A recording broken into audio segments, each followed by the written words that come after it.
Happy Thursday. Happy Therapy Thursday. Welcome to Transforming Trauma with Dr. Triffy. I'm a licensed psychologist in Atlanta, Georgia. I like to show up on Thursdays to talk about psychology and mental health. Every now and then I talk about dark psychology. Tonight we've got a dark psychology themed session for you. I have a feeling somebody's not going to show up tonight because of the topic. I say that because I think there's a lot of shame connected to this issue that I'll be discussing. And a lot of us don't like to feel that emotion. And additionally, there are many of us who think this will never, ever happen to me. I got this. This will never happen to me. Well, by the time we finish tonight, I hope it never happens to you. I'm talking tonight about online romance scams. We're looking at the psychological profile of scammers and their victims. Yo, business is booming on the internet, booming, and you might be missing out. Actually, I hope you're missing out because if you're in that den of thieves, you're either a scammer or a scammy. It's not going to be pretty. I'm going to start a little story, okay? I used to teach. I'm from the island of Dominica, not Dominican Republic, Dominica. My first job was as a teacher, and I enjoyed telling stories. So I made a little story for you tonight. Once upon a time, there was a nice lady or a nice man. Yeah, or a nice man. She had been single for a while. After a bad divorce, she decided it was time to get her feet wet again. It was time to give up what many women call their second virginity. The nice lady was doing well for herself. Her kids were grown. She was smart, but she was busy. Too busy to go out on dates. So she decided to take a chance on love on the internet. Wouldn't you know it, she went through a few profiles and she was like, swipe left, nope, block, delete. Then out of the mist popped up a tall, well built, sweet, charming, handsome ex Marine. Every day, her ex Marine would give her a little wake up text. How you doing? How you doing, Angel? WhatsApp, emails, Facebook Messenger, you name it. Finally, the man of her dreams, her ex-Marine, her soulmate. They're 6 months into it, and both of them are finally ready because they've been just emailing and texting, and they decide, you know what? It's time to see each other. It's time to meet. Of course, he works very far away, states away, countries away. So she starts looking for flights. And of course, he's looking for flights too. She got a good sale, so she bought her a ticket. She went to Victoria's Secret, bought a little suitcase. She was ready. And then, bam! Oh no! Ouch! Her ex-Marine's daughter, who lives with his ex-wife, got into a car accident. Oh my goodness.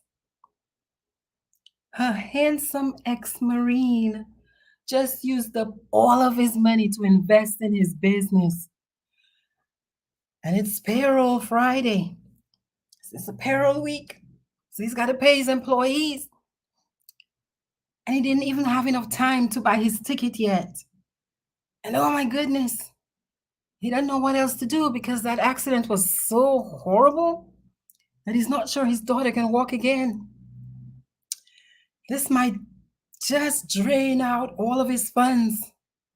His daughter needs critical surgery.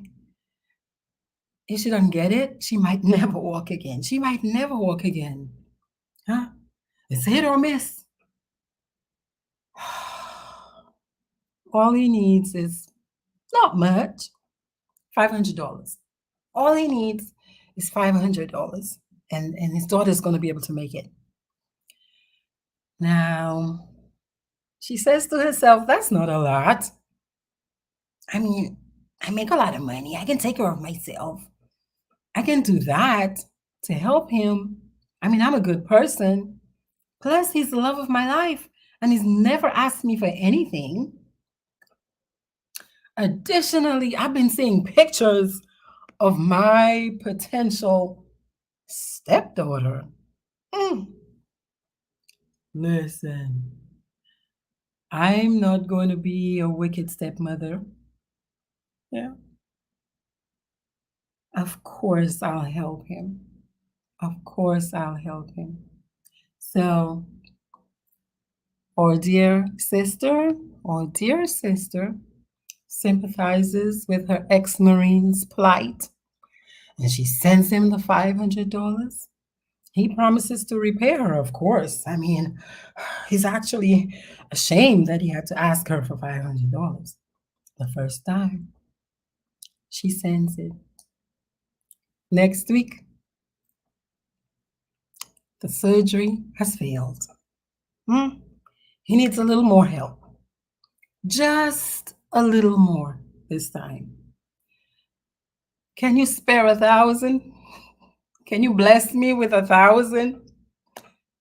And she says, oh my goodness, she might never walk again. Okay.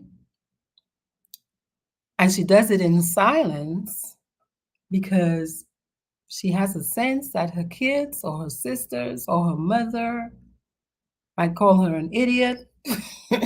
But now she's in love. So they're going to get married at some point anyway. Yeah. So she's investing in the relationship. Y'all. Does that sound like a story? Well, if you only knew how many people get bruised, battered, physically, mentally, spiritually, financially by these scams,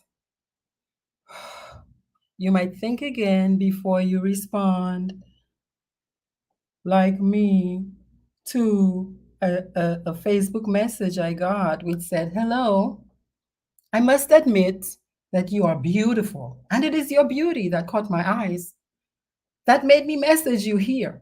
I know we do not know each other personally. I was hoping we could know each other more. Please feel free to say hi. Or better still, send me a friend request.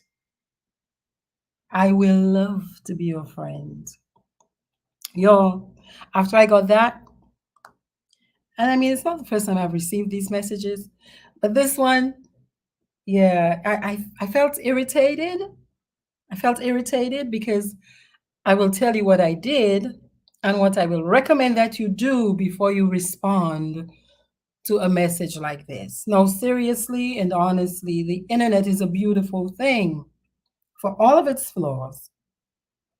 The internet has helped many people overcome barriers to romance. Like that lady in our story, she's busy, she's working, she doesn't have time to go out, to meet people.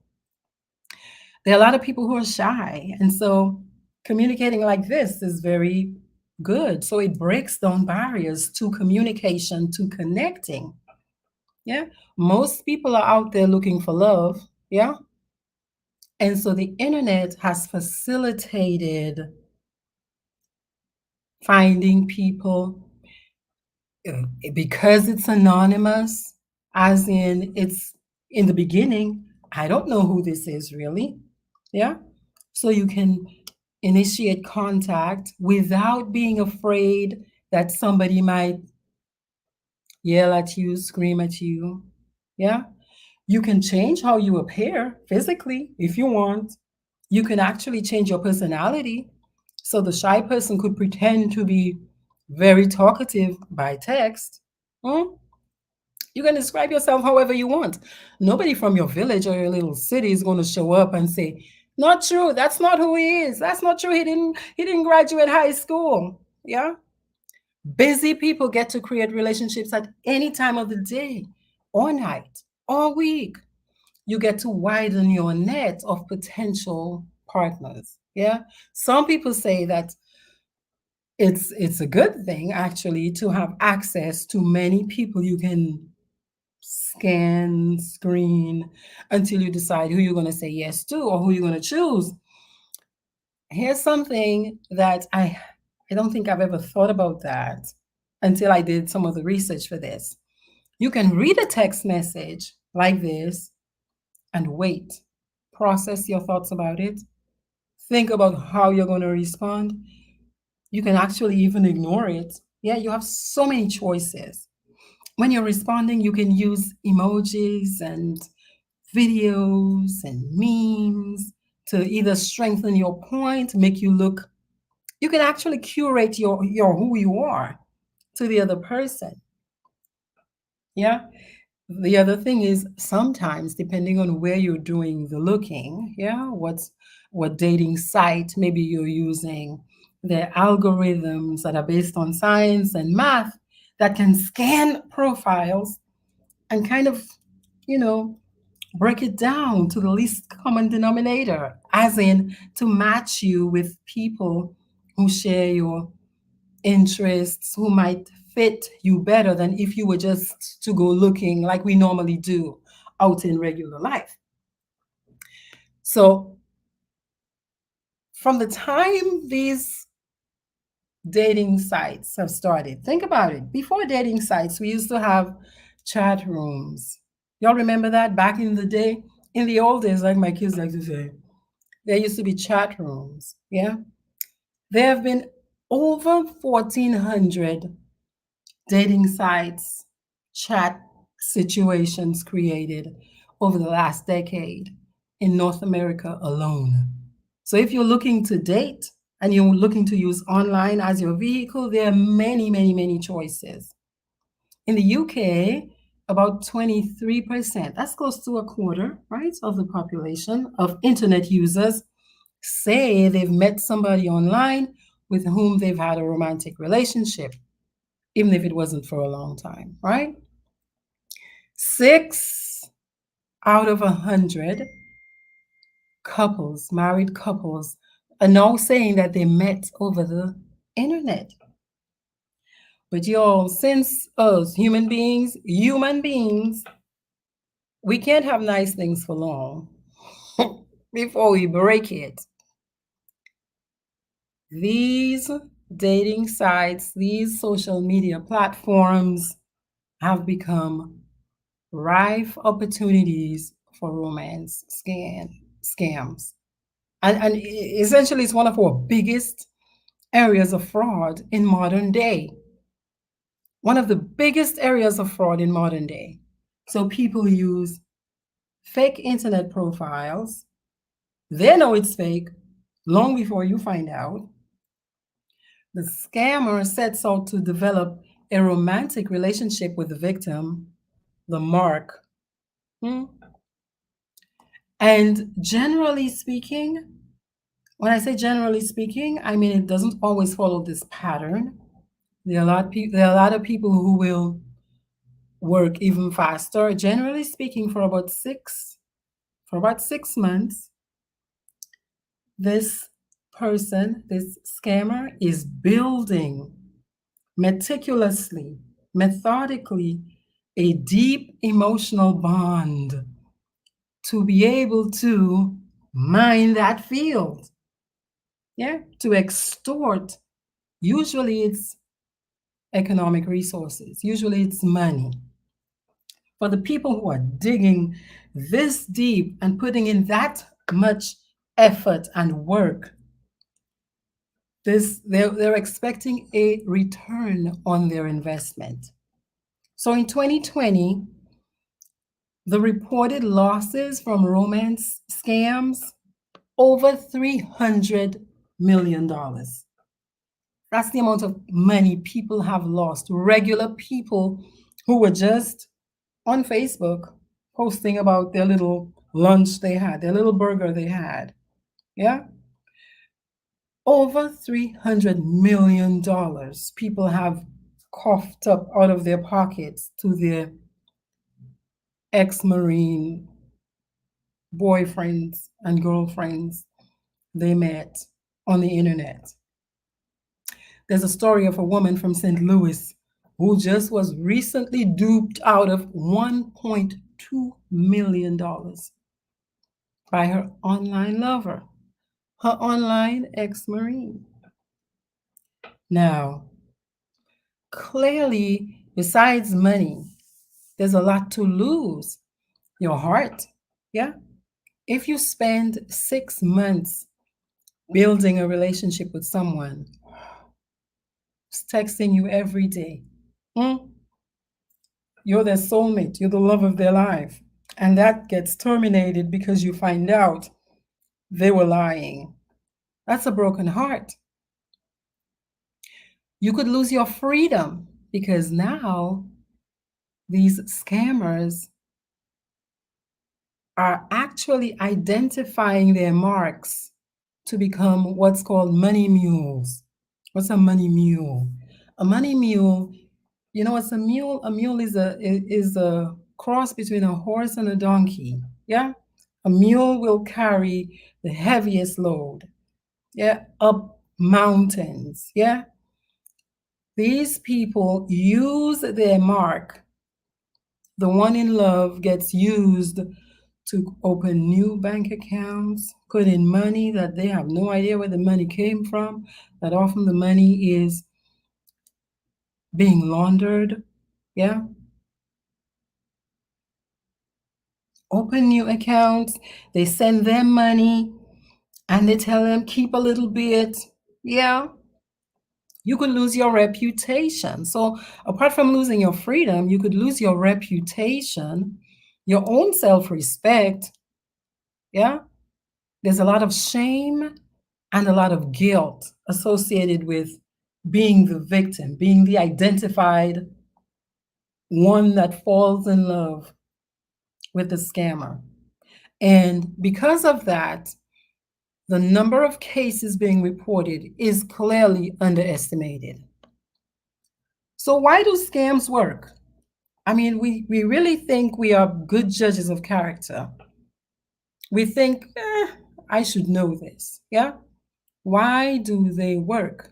Well, to understand better, we want to know what a typical scammer and a scammy, I don't know if there's such a word, looks like.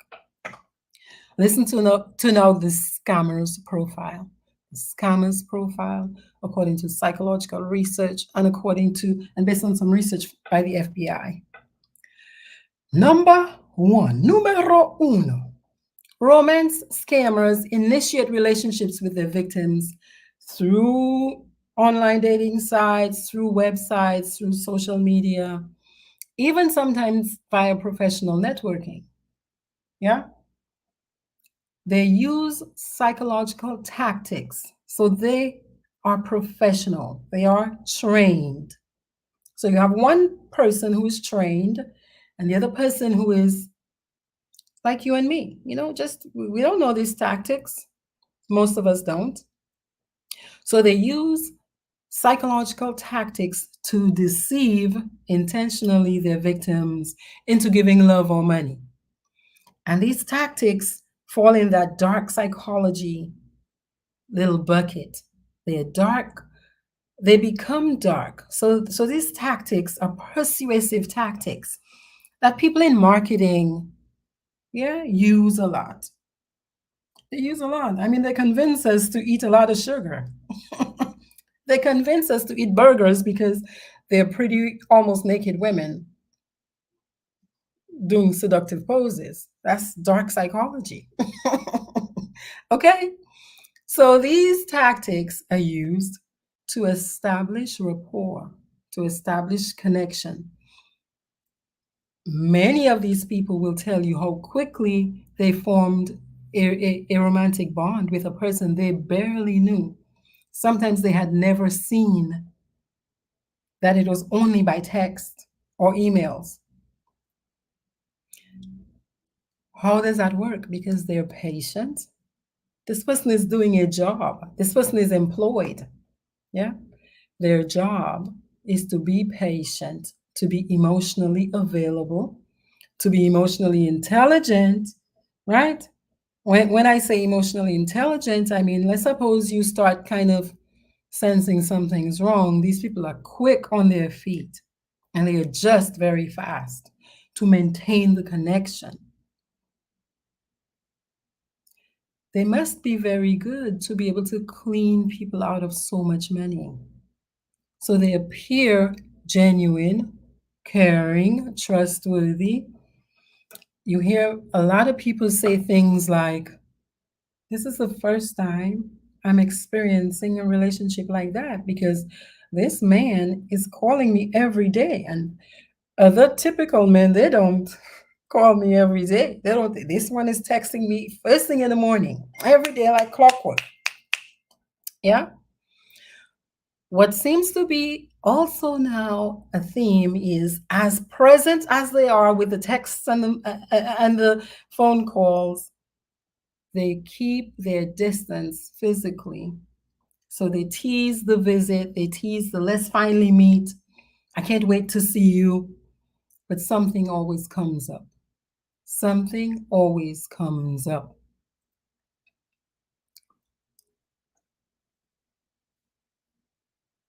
Some scammers will quickly, once a person is, say, on a dating profile, they will quickly tell you something like, I really want to talk to you better on WhatsApp. Here's my WhatsApp number.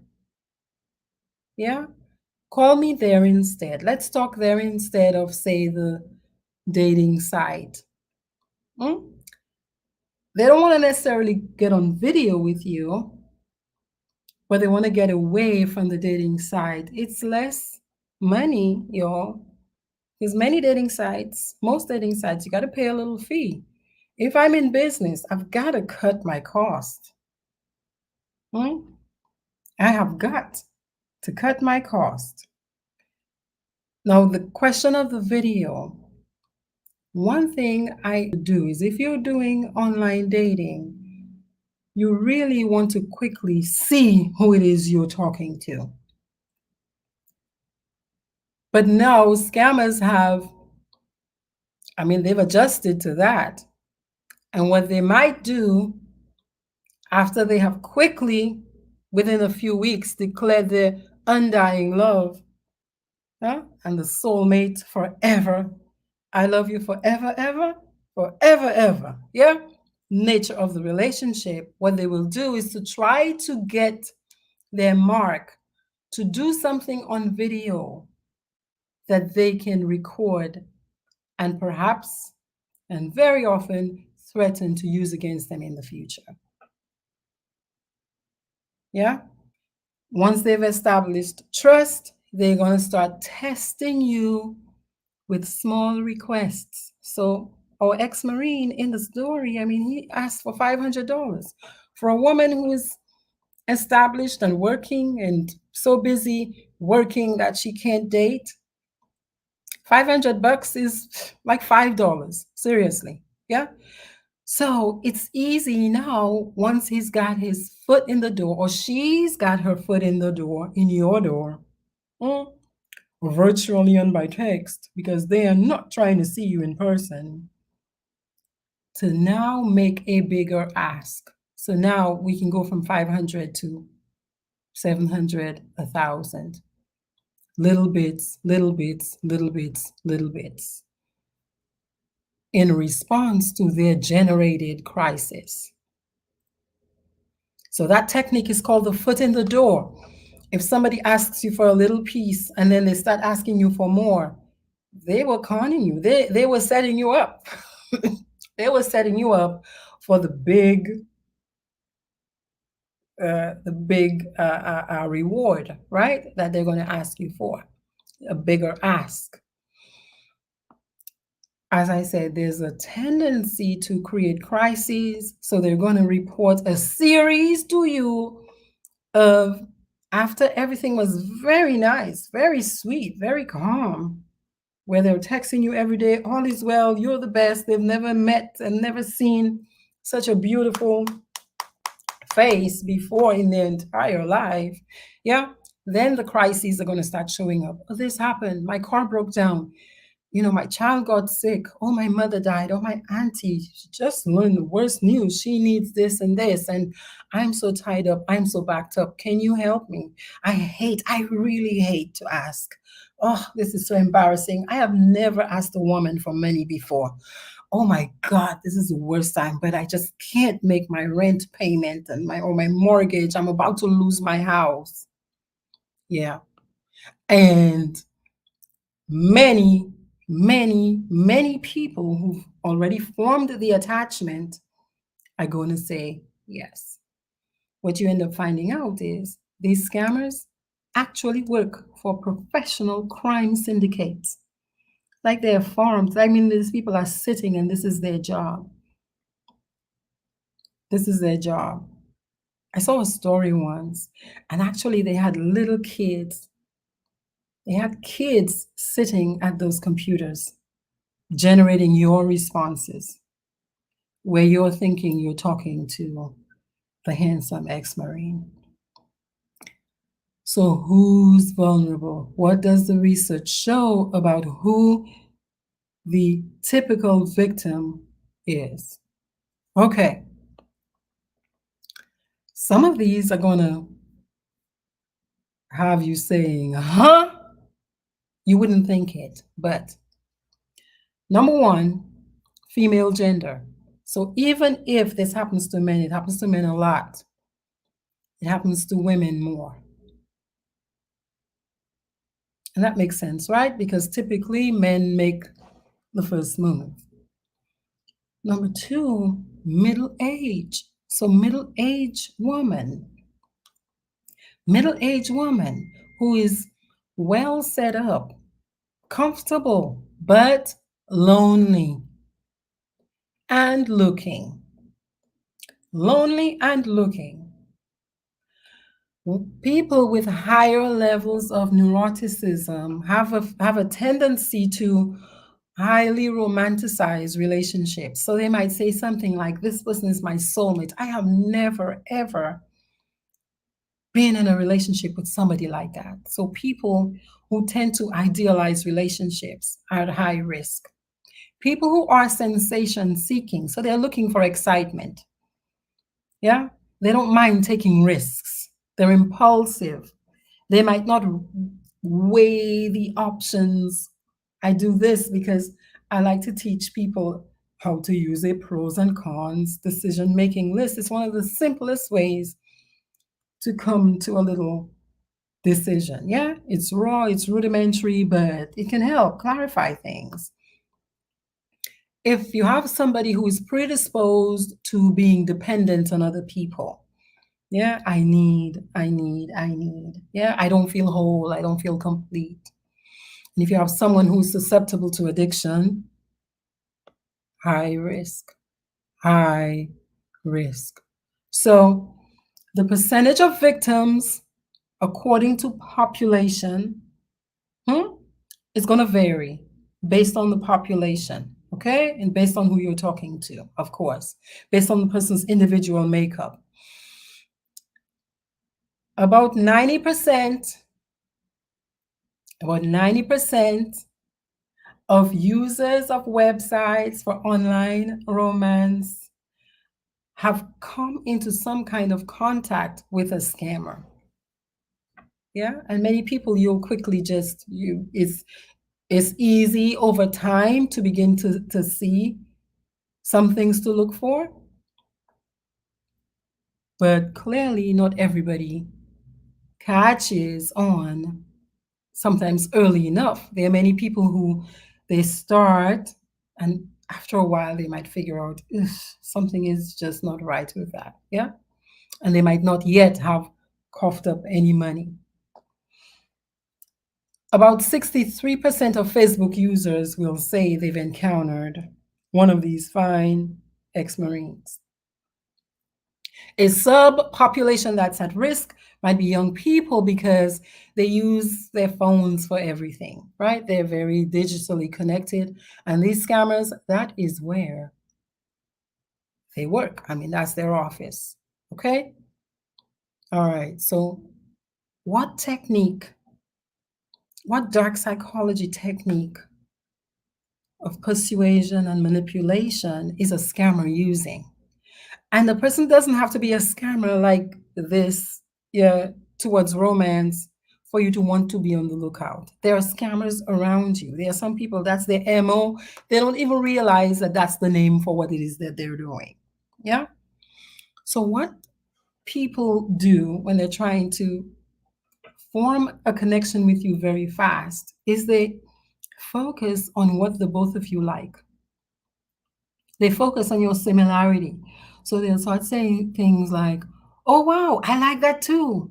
Oh, wow, what? Me too. Oh, yes, yes, I'm a Christian too. Oh, yes, I grew up in that church. Remember when you did your first communion? Yeah, we have that in common. They might not even be going to church anymore, but they will draw on the similarity, hmm, to make the connection because we like people who like us. We do. It's human nature, social psychology. We like people who like us. Yeah, people who don't like us or don't agree with us. I mean, you see them every day. Yeah, on social media, like they will go hard against people that seem different. But if we seem alike, plus you're praising me, you like how I do this right here with my job. Oh, besides being beautiful, you're smart. You're such a good XYZ. Yes, yes. Another one is reciprocity. Reciprocity. I'm going to give you a very simple example for reciprocity. If somebody gives you $1, like just from out of the blue, they give you $1, and you keep walking down the street and you happen to meet them again, and they seem like they need something, would you not give it to them? Yes, you probably would. Because we kind of feel a little bit indebted to people who give us things. It could be a small thing, I'm telling you. Something inside of you says, wow, you know what? I owe them something. I need to give them back something. Okay? So a lot of scammers will wire money like big checks. Like I said, this is the setup. They'll wire big checks to their mark. Mm? And they'll only ask them to transfer some of the money back. They know they're going to get that money. Yeah, that's their investment in the big haul that they're going to get from asking for the 500, the 700, the 1,000, the, oh, I know. Yes. Okay. Another technique that's used is scarcity, urgency. People want things more when that thing is less available. Or when there's an urgent need, the money you were saving when something really urgent happens, you'd been saving it and you were not touching it. Something urgent happens, you dip into it. Yeah? You dip into it because it's quote unquote urgent. All right? So a scammer might say something like, I really need you to wire me this money in the next 10 minutes. They're not going to give you time to think about it or to go pray about it or to go talk to your sister or your auntie or your mom about it. Yeah, because my mom's leg, my daughter right here, she needs that surgery like right away. If she doesn't get it, she might never walk again. Yeah, so that time, we need it right away. Yeah, it is urgent. Okay? Now. How many of you have heard the tragic story? That's what the daughter being in an accident is about. Yeah. But the tragic story cannot happen early on. Why? Because that's a turnoff. If you're just meeting, most people, when they're just meeting people, they don't want to hear about problems. They don't want to hear about bills and I can't pay this and I can't pay that. But after the connection has been formed and that the mark, yeah, the victim has been love bombed and every day a text and flowers. They go to work and they've never received flowers before, but they're getting flowers from, yeah. Then we can come up with a tragic story. But because of the law of reciprocity, because they've given all of these compliments and showered all of these tiny gifts, then the victim is ready to open the heart, ready to open the wallet. You also, how are you going to protect yourself online? We're on these phones, we're on our computers all the time. We're looking for love, some of us in all the wrong places. And some of us, based on these risk factors, we got money, we're smart, but we're not necessarily always street smart. So the street smart one comes up and the book smart one is like, I've been waiting for you all my life. Yeah. How do you protect yourself? Here are some examples. Look, number one rule. Listen, number one rule. Do not send money. Do not send money. Do not send money to people you don't know. You might think you know this new person, but that's a new person. Do not send money. Let me say it like this. Do not send money to anybody you've not sent money before, right? Your sister, your niece, your nephew, that's a different thing. Do not send gift cards. Don't exchange. If you have a little piece of you have a little bite of a little Bitcoin, do not send it. Do not exchange it to your new person because they said they know how to deal with crypto. The FBI said in the first 7 months of 2021, people lost $133 million based on crypto-based romance scams. You know, when we read it like that, it looks kind of like this is ridiculous, but it's not ridiculous when you meet a person and you think, oh, people sliding into people's DMs. So yeah, it's my turn now. Somebody slid into my DMs. Yeah, and now they're texting me every day. Yeah, it's not hard when you realize people do this stuff first. Never set up a new bank account. How are you going to set up a new bank account for somebody else? Yeah. There are many people being used as money mules where the money is not their money, but they're setting up accounts for these people they've become close to.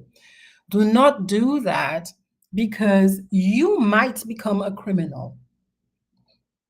And what the FBI says is, I mean, they have pages of warnings to people like us saying things like, maybe the first time they come to you when they realize that you're being scammed, you know, and they tell you, hey, this is going on. Maybe they might not arrest you the first time, but many people continue because they formed the attachment and the connection.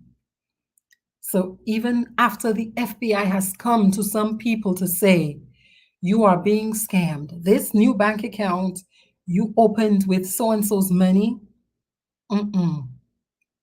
some people have persisted. A lot of us don't like to talk to our family about our new people because I think some of us already kind of feel a little weirdness about it. So, better safe than sorry. Consult your friends and family. Talk to your friends and family. Hey, I met so and so. Girls, we do this a lot. I don't know if guys do it, but my best friends, I might send a little screenshot of their face, of a text message or whatever. Like this is serious stuff. Yeah. So take your time and get support. So you're not out there alone giving those people all your little money you had in your little CD, and now you're ashamed to tell your auntie or your mom or your dad or your brother, your husband, some people who are sneaking on the side, what you did. Yeah. I say insist on video chats, like just like off the bat. Like don't become attached to anybody you don't know what they look like. Yeah, you need to be seeing their mouth moving when you're talking to them. Okay, I need to see your lips moving if we're only talking. And if you get on video, I know I'm a human being too, so I know sometimes you can get caught up in the moment, but you've got to be thinking ahead. This is one of the drawbacks of dating online. Just know you won't be doing any fancy stuff on that video, so that person doesn't have an opportunity to record you. And now, perhaps, if you're not giving it out of love for them, you're giving it because they're extorting you. Okay? Do not send compromising pictures of yourself or videos to somebody you met online. That's foolish. That's foolish. Okay? As soon as I got this message, I went into my research mode, which is doing image searches where y'all, we have Google now. So you can copy and paste a person's picture, yeah, or their name, and see what comes up. See what comes up. See if your ex-Marine isn't somebody else, isn't Tom Jones, who is, the principal at this school, and somebody just happened to grab his picture and assign to their name. I say be wary of anybody who does not know you, who is coming on too strong. That's just me. I just feel a little icky with that. Like, you don't know me, but you're coming at 100 miles an hour. I'm the most beautiful thing you've ever seen. I know you're lying to me. So, yeah. Sometimes you can copy and paste what the person sends to you into Google, and you might end up seeing where else it's being used. If you see that, regardless of how close you've come, I'm encouraging you to ease your little self away. Yeah.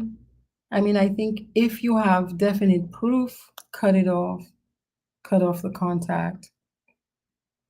Better safe than sorry, because people are getting hurt out there.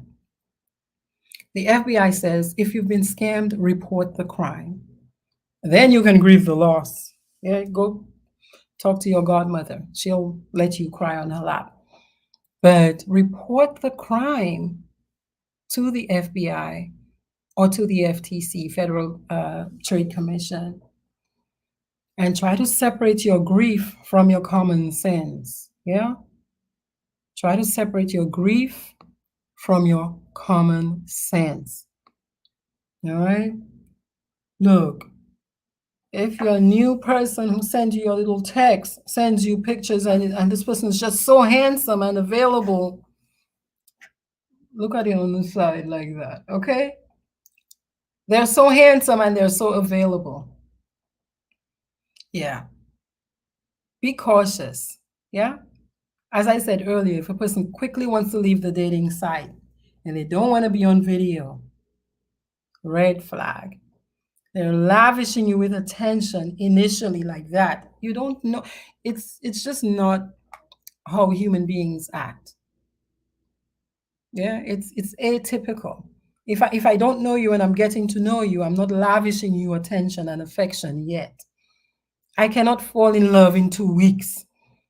If your person fell in love in 2 weeks, they might really love you, but that's a slim, slim chance. Tell them go home with that, okay? If they promise to meet you in person, but there's always an excuse. The baby got sick. They had the child this weekend. You might have to nip it in the bud, okay? Take it slowly. There are many people finding love online.